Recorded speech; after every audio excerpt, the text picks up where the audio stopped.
Assalamualaikum warahmatullahi wabarakatuh. Perkenalkan, saya Nazafia Fahrul Musa dari kelas 1D Manajemen Bisnis Syariah IAIN Surakarta. Di sini saya akan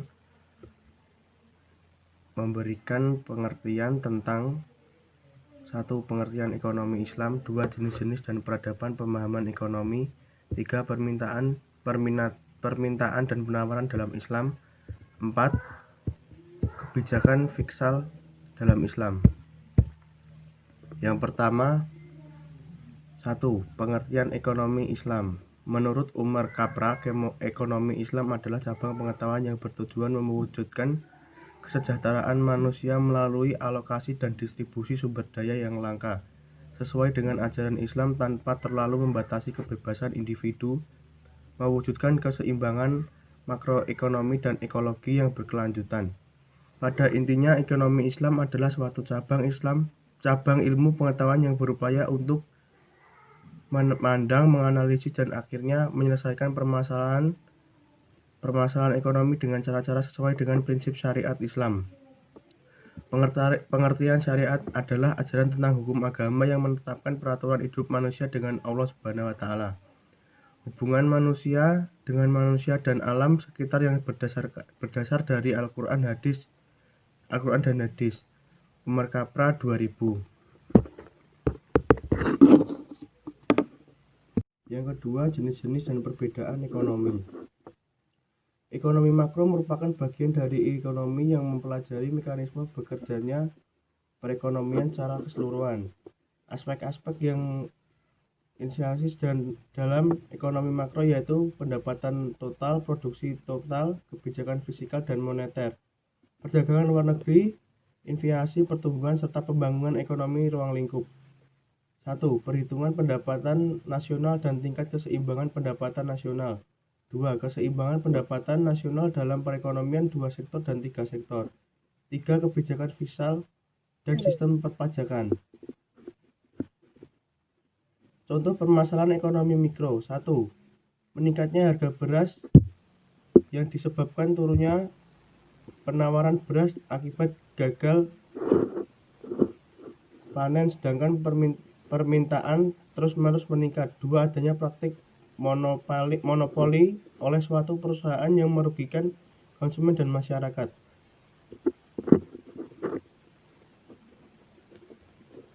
Ekonomi mikro merupakan bagian ilmu ekonomi yang mempelajari perilaku unit ekonomi secara individual seperti perilaku konsumen, perilaku produsen pasar, penerimaan, biaya, dan keuntungan perusahaan ruang lingkup.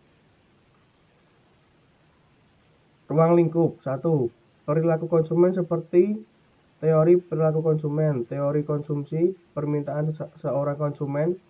Perilaku produsen seperti teori perilaku produsen, penawaran seorang produsen, teori produksi, biaya produksi, penerimaan produsen, laba dan permintaan akan input produksi. 3. Perilaku perdagangan seperti teori perilaku pedagang, mekanisme harga sebuah barang jasa, teori distribusi barang dan jasa, dan lain-lain. 4. Uang bank dan penciptaan uang. 5. Kebijakan moneter dan uang yang beredar. 6. Pasar uang dan pasar tenaga kerja. 7. Teori inflasi. 8. Perdagangan luar negeri, nilai valuta asing dan neraca pembayaran. 9. Pertumbuhan ekonomi dan pembangunan ekonomi. Contoh: 1. Tingginya angka kemiskinan. 2. Pengangguran. 3. Defisitnya APBN. 4.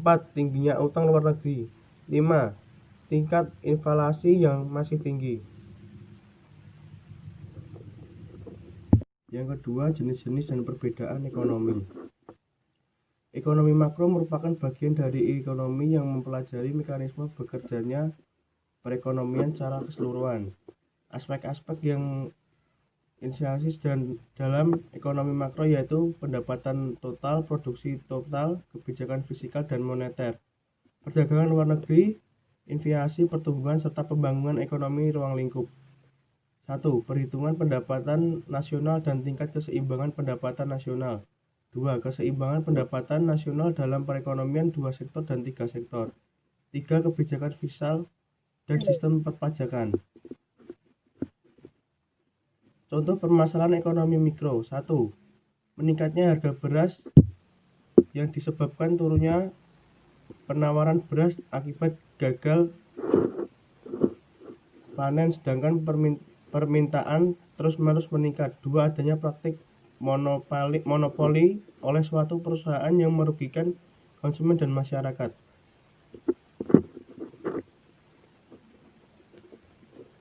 Ekonomi mikro merupakan bagian ilmu ekonomi yang mempelajari perilaku unit ekonomi secara individual seperti perilaku konsumen, perilaku produsen pasar, penerimaan biaya dan keuntungan perusahaan. Ruang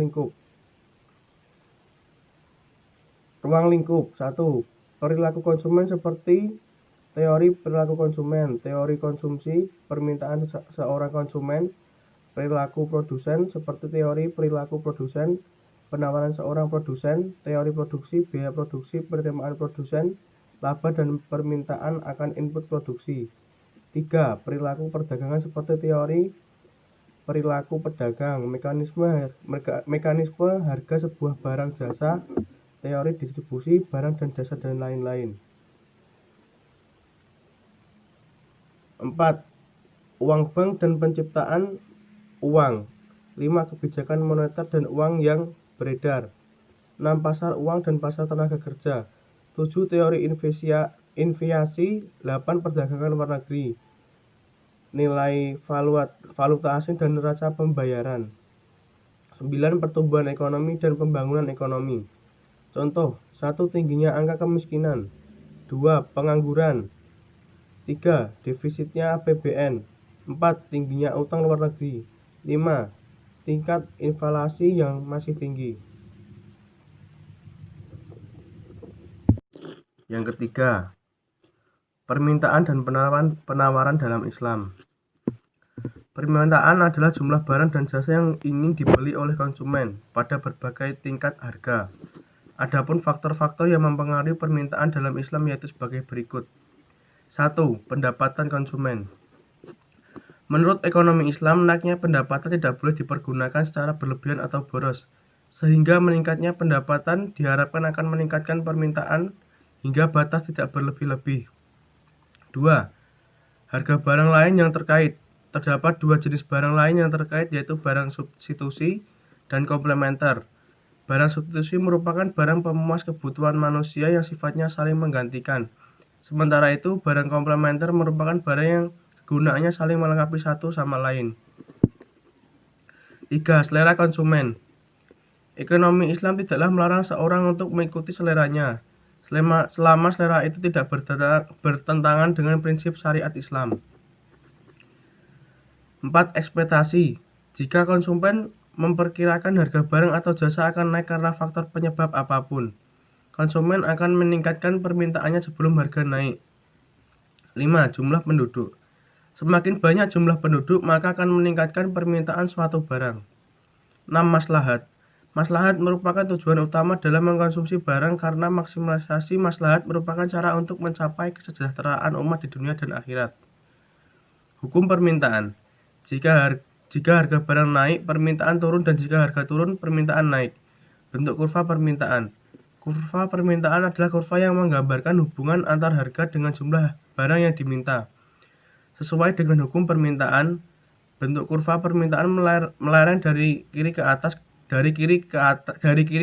ke kanan bawah, yang berarti bahwa semakin rendah harga, maka makin banyak jumlah barang yang diminta. Fungsi permintaan. QD sama dengan AP plus B. Penawaran adalah jumlah barang atau jasa yang akan dijual atau ditawarkan oleh produsen pada berbagai tingkat harga. Adapun faktor-faktor yang mempengaruhi penawaran dalam Islam yaitu sebagai berikut.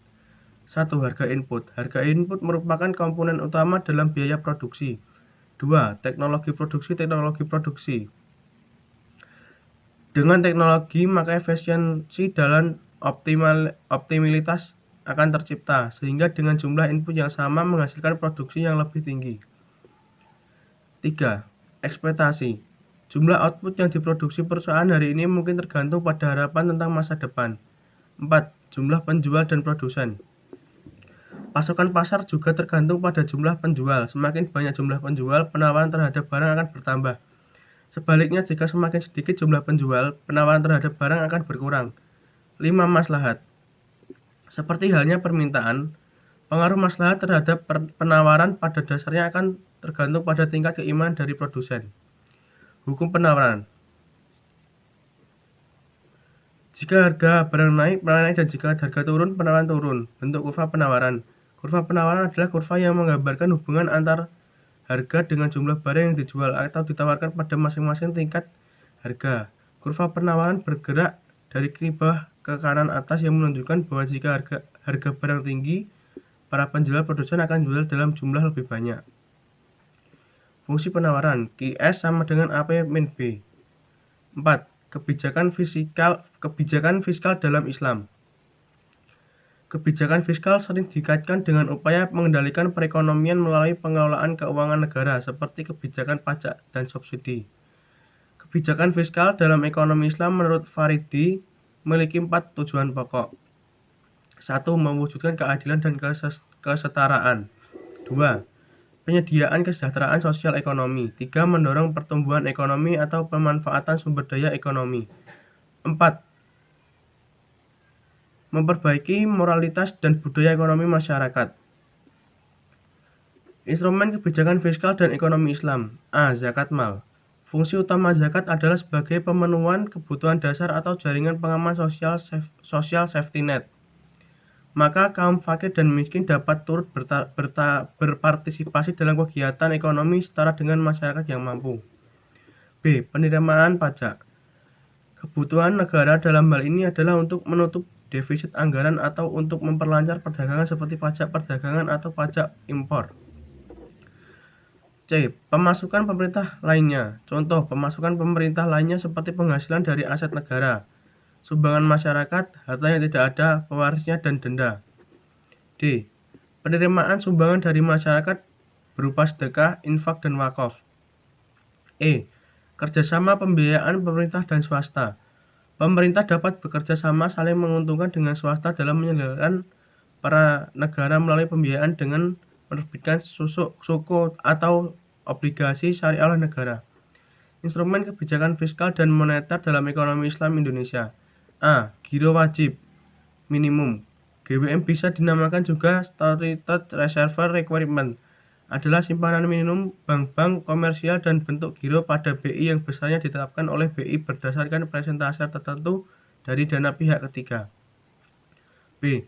Sertifikat investasi mudharabah antar bank syariah.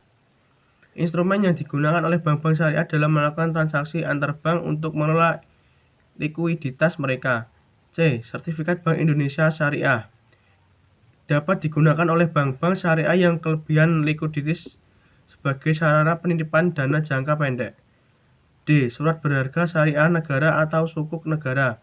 Merupakan obligasi negara yang diterbitkan oleh pemerintah Republik Indonesia berdasarkan prinsip syariah.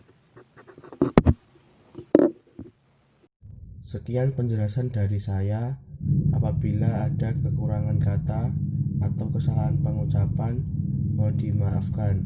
Wassalamualaikum warahmatullahi wabarakatuh.